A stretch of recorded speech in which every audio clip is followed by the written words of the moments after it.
ఈరోజు నువ్వు బతికున్నావంటే ఆయన నిన్ను బతికించాడు. అందుకే చెప్తుంటే కరోనా టైంలో ఎంతమంది చనిపోయారు? కుప్పలు కుప్పలు పడిపోయారు జనం. వాళ్ళని పూడ్చిపెట్టేదానికి స్థలం లేదండి. గుట్టలు గుట్టలుగా వేసేశారు బళ్ళు తీసుకొచ్చి. దేవుడు నిన్ను కాపాడాడు. ఆయన చేసిన ఉపకారం కదా అది. దేవునికి స్తోత్రం కలుగును గాక.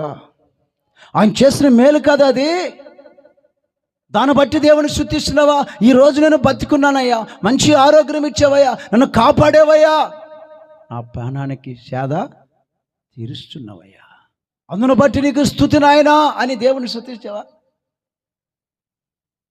దేవుణ్ణి మర్చిపోతున్నావు. అందుకు వాక్యం అంటుంది, ఆయన చేసిన ఉపకారములలో దేనినైనా నీవు